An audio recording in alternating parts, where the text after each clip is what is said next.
मैं शहर में अपने चाचा के घर में रहता था। मैं और चाची घर में अकेले रहते थे। चाची बहुत खूबसूरत थी। एक दिन जब मैं कॉलेज से वापस आया तो चाची अपने कमरे का दरवाज़ा खुला था। जैसे ही मैंने अंदर झाँका तो मैं देखा तो कभी-कभी इंसान को अपनी आँखों पर यकीन नहीं करना मुश्किल हो जाता है, और यह लम्हा मेरे लिए ऐसा ही था। जो कुछ भी मैं देख रहा था उस पर यकीन करना मेरे लिए नामुमकिन था। मैं कैसे मान लेता कि चाचू की बीवी उनके पीठ पीछे ऐसा भी कर सकती है। दरवाजे पर खड़ा था, पर चाची को इस बात का शक भी नहीं हुआ कि मैं आज जल्दी घर लौट आया हूँ। कॉलेज से अचानक तबीयत खराब हो जाने की वजह से मैं आज जल्दी घर आ गया था, मगर मुझे बिल्कुल भी अंदाज़ा नहीं था कि घर आकर यह सब कुछ देखने को मिलेगा। मैं दबे कदमों वापस लौट गया। मैं नहीं चाहता था कि मेरी चाची को मेरी मौजूदगी का महसूस हो, और हम दोनों एक दूसरे से भी कभी नज़रें मिलाने के काबिल न हो। मैं घर से निकलकर सड़क पर चला आया, और मेरी आंखों के सामने बस एक ही बात चल रही थी। मेरी चाची जिस हाल में कमरे में थी वह मैं बयान नहीं कर सकता था। कोई भी इज्जतदार आदमी इस बात को बर्दाश्त नहीं कर सकता था। उसके घर या ख़ानदान में कोई औरत इस तरह से उनकी नज़रों के सामने इस तरह का कोई काम करे। मुझे चाची के साथ रहते हुए 4 महीने होने वाले थे, लेकिन इस 4 महीनों में एक बार भी मुझे इस बात का एहसास नहीं हुआ कि मेरी चाची के दिल में क्या चल रहा है। यह जानकर आप भी सोच में पड़ जाएंगे कि मेरी चाची अपने पति की गैर मौजूदगी में उनके ही घर में क्या कर रही थी। मेरा नाम साहिल है। मुझे अच्छी पढ़ाई करने के लिए शहर जाना पड़ा। मेरी हालात इतने अच्छे नहीं थे कि मैं हॉस्टल का खर्चा उठा पाता, इसलिए जब मैं शहर आया तो पढ़ाई के साथ मैंने छोटी मोटी नौकरी भी शुरू कर दी। शहर में मेरे चाचू रहते थे, लेकिन मुझे उनके घर जाना कुछ बेहतर ना लगा, क्योंकि उनकी अभी शादी को 2 महीने ही हुए थे और 15 दिन में मैं उन्हें वापस विदेश जाना था। लेकिन जैसे ही मेरे चाचू को इस बात का पता चला कि मैं पढ़ाई के लिए शहर आया हूँ तो उनसे मिला यह तक नहीं तो वह फ़ोन करके मुझसे बहुत ज़्यादा नाराज़ हो गई। उन्हें मुझसे ऐसे रवैये की उम्मीद बिल्कुल भी नहीं थी। मैंने डरते हुए चाचू को बता दिया कि मैं उनकी नई शादी की वजह से उनके घर में नहीं आया, कि कहीं मेरी वजह से उन लोग परेशान न हो जाए। यह सुनकर तो मेरे चाचू बहुत गुस्सा हो गए और कहने लगे, तुम्हारी चाची बहुत अच्छी है। फिर मैं उनके घर चला गया। चाची से मिलकर तो मैं सोच में पड़ गया। चाची उम्र में मेरे चाचू से आधी और बहुत सुंदर थी। शायद चाचू की नौकरी और पैसे का कमाल था। वह मुझसे बहुत ही प्यार से पेश आई और कहने लगी, साहिल, जब यहाँ पर तुम्हारे रिश्तेदार मौजूद हैं तो तुम्हें इस तरह से हॉस्टल की ज़िंदगी गुजारने का क्या बात है। कल ही अपना सारा सामान उठाओ और हमारे घर में ले आओ। मैं अभी तुम्हारे चाचू को जाने को 25 दिन बाकी हैं, और तुम्हारे चाचू के जाने के बाद यह घर तुम्हारा ही रहेगा। मुझे तुम्हारे यहाँ रहने पर कोई दिक्कत नहीं, बल्कि अच्छा है। मुझे भी एक सहारा मिल जाएगा, वरना मैं तो यही सोच कर परेशान थी कि तुम्हारे चाचू के जाने के बाद मैं अकेली किस तरह रहूँगी। ऐसा लग ही नहीं रहा था कि जैसे उनकी और मेरी पहली मुलाकात थी। मैं अगले ही दिन चाचू के घर में रहने लगा। इस तरह मुझे पढ़ाई के साथ साथ नौकरी करने की भी ज़रूरत नहीं थी, और मैं अपनी पढ़ाई पर पूरा ध्यान दे सकता था। 25 दिन झटपट गुजर गए और मेरे चाचू के जाने का वक्त हो गया। चाचू एयरपोर्ट पर मेरे गले लगे और कहने लगे, अपनी चाची का ख्याल रखना और अपनी पढ़ाई को अच्छे से पूरी करना। मेरे चाचू को वादा कर दिया कि मैं चाची का ध्यान रखूँगा। जब हम दोनों घर आए तो वह बहुत उदास नज़र आ रही थी। काफ़ी देर तक तो वह अपने कमरे में बंद रही, और रात को जब अपने कमरे से बाहर निकली तो मुझसे माफ़ी मांगने लगी कि मैं उन्हें खाना पीने का ख्याल ही न रखा।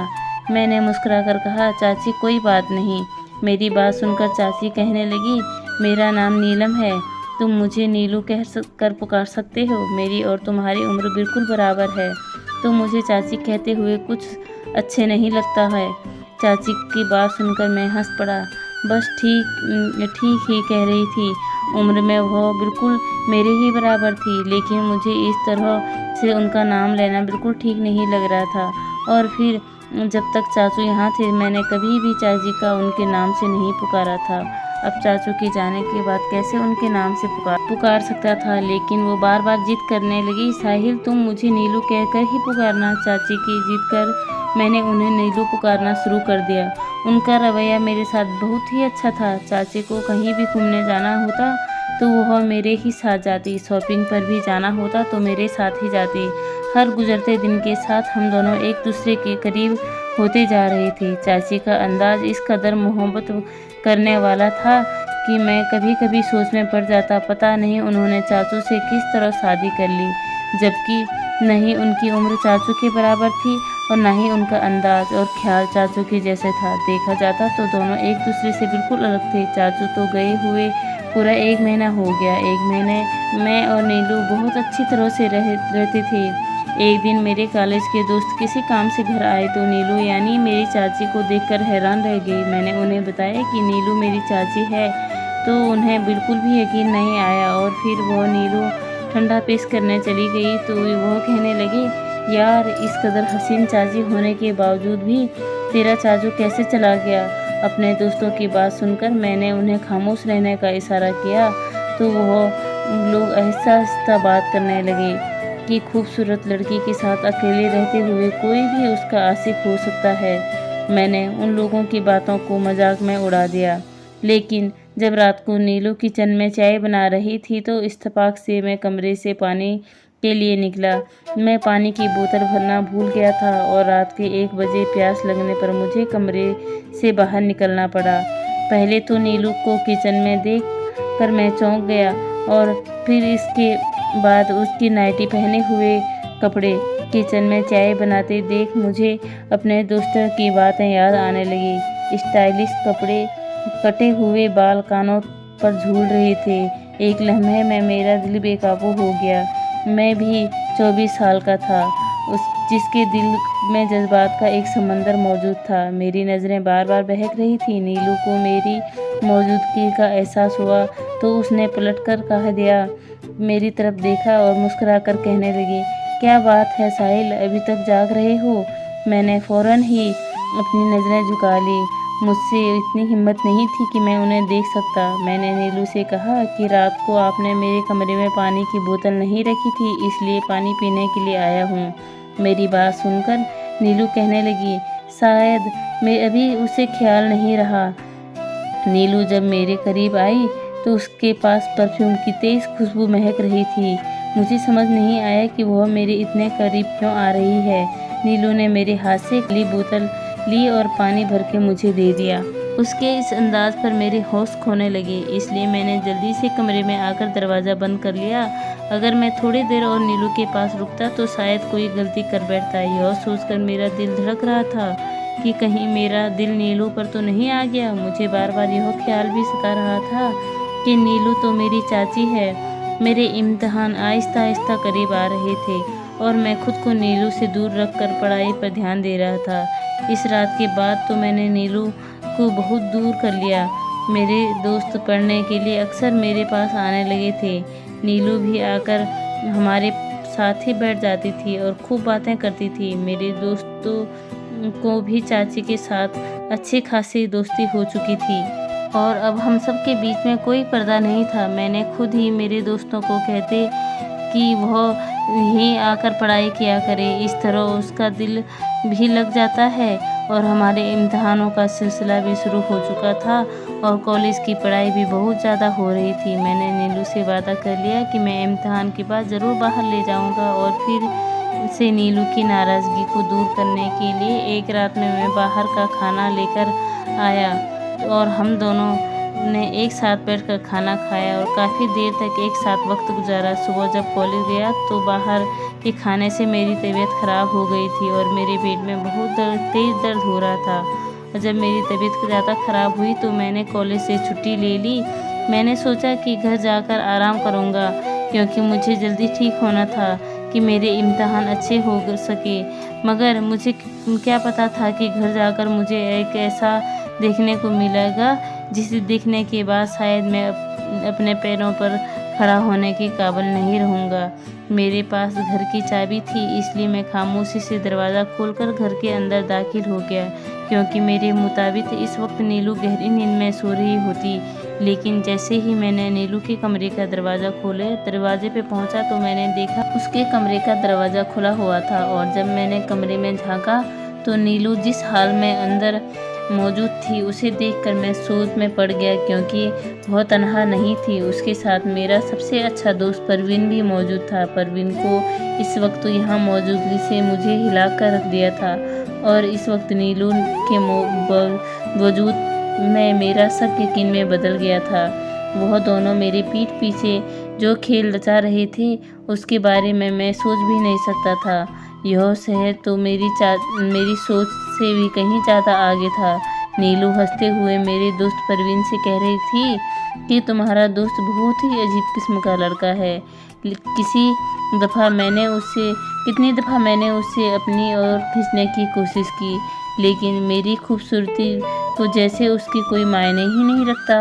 और फिर हर गुजरते वक्त के दिन के साथ मुझे इस बात का यकीन हो गया कि वह पूरी तरह अजीब है, जिसने अभी तक मेरी तरफ नज़र भी नहीं उठाकर देखा।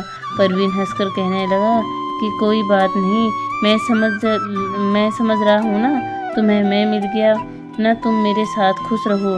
नीलू कहने लगी, मैं जवान हसीन तब कब तक इस तरह तन्हाई में ज़िंदगी गुजार लूँगी। मेरा पति समझता है कि वह मुझे ढेर सारे पैसे भेजकर अपने पास हमेशा के लिए बांध कर रख सकता है। उसे इस बात का एहसास भी नहीं है मेरी ज़िंदगी की ख्वाहिश कुछ और ही है। मुझे सिर्फ उसके पैसे से नहीं बल्कि उसके साथ की भी ज़रूरत है। मेरे लाख रोकने के बावजूद भी वो मुझे अकेला छोड़कर चला गया, तो मैं क्यों ना अपना रास्ता अपना लूँ।